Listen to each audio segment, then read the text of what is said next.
Which shoe is better to hoop in? The Nike LeBron 20 or the Nike KD 15? Let's find out.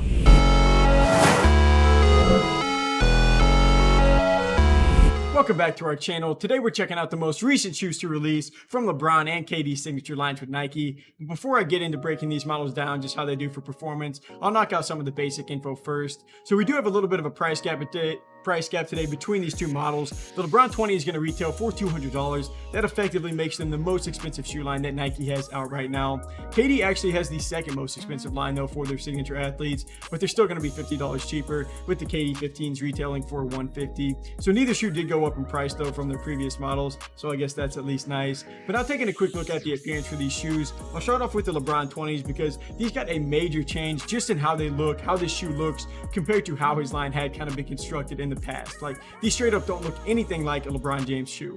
So first off, this is going to be a lower release than what LeBron's normally come out as. Like, Nike's kind of known to have LeBron's drop as more of like a mid to high top, and then they'll kind of circle back and release them in a low variation if they choose to do that. But these are just going to be low from the jump, and that's another thing that I personally really like. And then on the outer side of the upper, you're going to see like these two Nike swooshes that sort of like are overlapping. And the gold swoosh is actually going to run on the back of the shoe, and it actually comes off of the model, and it kind of gives these that unfinished look. And I think it's super clean. Now on the inner side of the upper, it's just going to be a purple swoosh with some orange stitching kind of surrounding that. And then this is the first shoe in a while that has released in LeBron's line where you actually can't see the cushioning units through that midsole. And that is something that I actually do kind of miss from like how his shoes normally look, but they did switch it up. I mean, they switched up a lot on this year's model.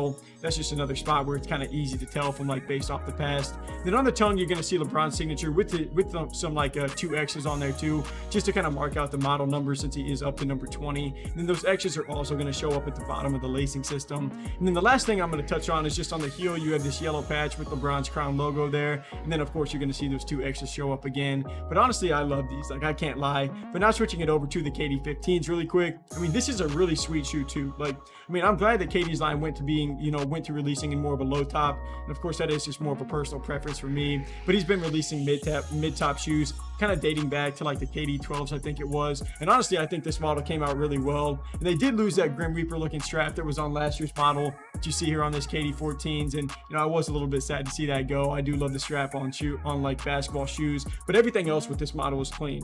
Like, KD's player logo is going to show up on the tongue, and that is what happens on most of his models. And then you're going to have a Nike swoosh that kind of sits on the upper on top of this overlay. Same thing with like the reverse swoosh on the inner side of the upper, and honestly I really do love that touch. And then the heel gets this really cool wavy pattern with this jersey number underneath. Then you're going to get some easy text on that pull tab, since KD does kind of go by the nickname Easy Money Sniper. Then it also doubles as his social media tag. So I mean, plenty of details to draw out on this model, honestly, for both of them. But we'll go ahead and leave that alone now and check out how each shoe holds up.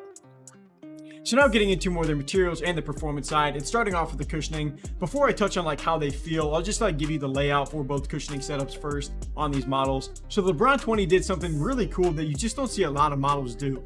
Inside of the shoebox is going to be this little card that pretty much just breaks down everything that's being used within this model kind of for the cushioning setup. So I'll just kind of rattle that off to you first. So on the top is going to be some Cushlon foam, and we do see that in a lot of LeBron shoes. And underneath that is going to be an air zoom unit that looks to be like, in the forefoot and in the heel for this cushioning setup. Then you're also going to have a carbon fiber midfoot shank just to help keep the model intact. Then you're also going to have a lateral guardrail. So just a lot of pieces worked into this shoe. And I mean, you would kind of expect that whenever you're dealing with a $200 model. But now looking at the KD 15s, these are going to have a full-length air zoom strobel unit that is stitched directly to the upper to help cut out unnecessary weight and provide full foot responsiveness. Then along with that is going to be some foam that runs the length of the shoe that's meant to add a soft, comfortable sensation and just give you back optimal energy return.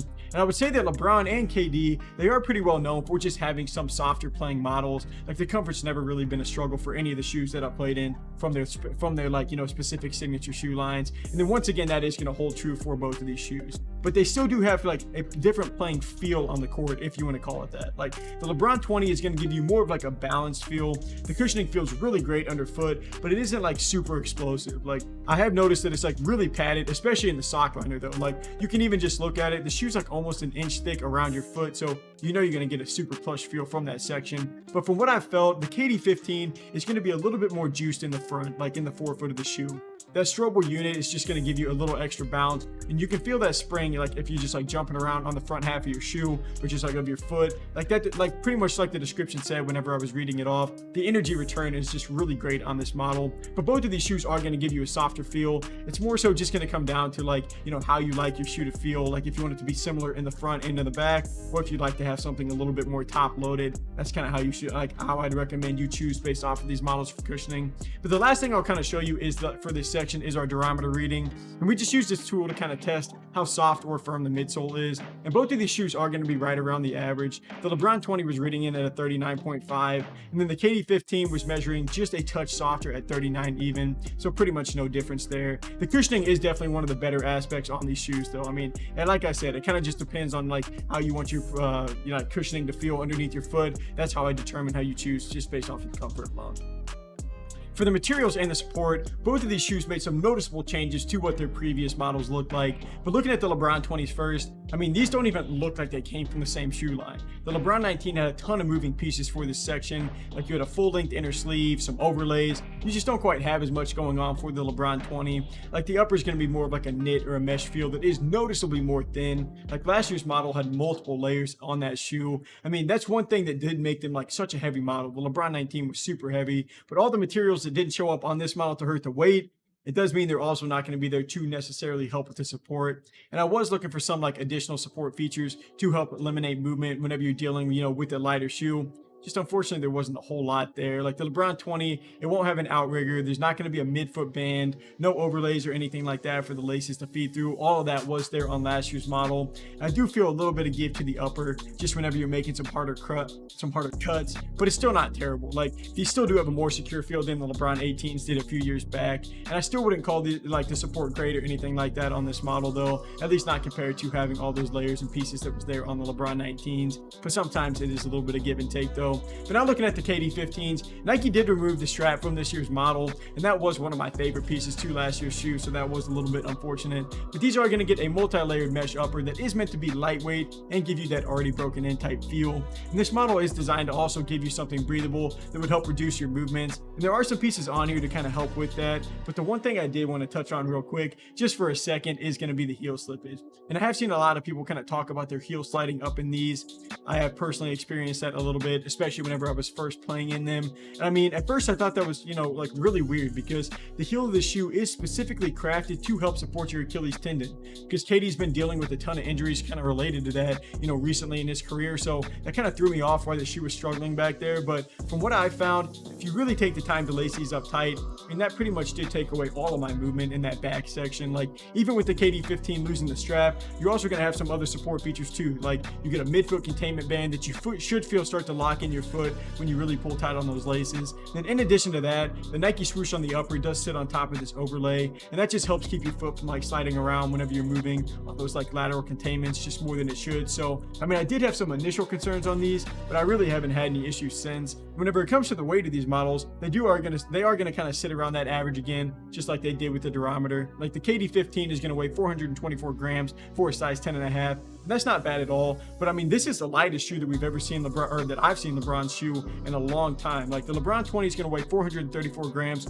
for the same size 10.5, and that's way lighter than last year's model. That's even lighter than the Lebron 19 low variation. So I mean, the support does suffer a little bit with losing those pieces, but at least the weight came down.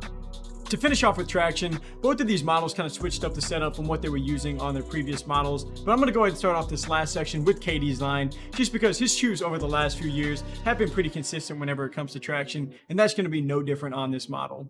The KD15 is going to get some grooves and ridges in the sole to help provide multi-directional traction, but it's not quite as organized as like the ovals and like the lines were on the KD14s. But you are still going to get that same good grip from before, and the outsole feels a little bit more durable too. And I really like the bite that you get on this year's model. Like, they feel pretty sticky, so once again, I just don't have anything bad to say for KD's shoe line as far as the traction goes. But turning it over to the Lebron 20, traction just hasn't really been that strong of a point from LeBron's shoe line over the past few models. Like, I didn't love the 18s or the 19s, but this year's LeBron 20 finally puts that to an end. They're still going to get your typical random traction pattern that shows up on his lines a lot. But I mean, these must have some type of like different rubber compound from what they've been using, because the LeBron 20 is just sticky. Like, I've loved how they've been gripping the court. You're going to get some noticeable bite that just wasn't there on last year's model, and the grooves are still pretty durable. So I mean, I wouldn't go out of your way to use a $200 shoe outdoors, but I mean, both of these models will hold up well for outdoor use if that's how you want to do it. But to finish off with sizing, I went true to size on both, and honestly that worked out perfect.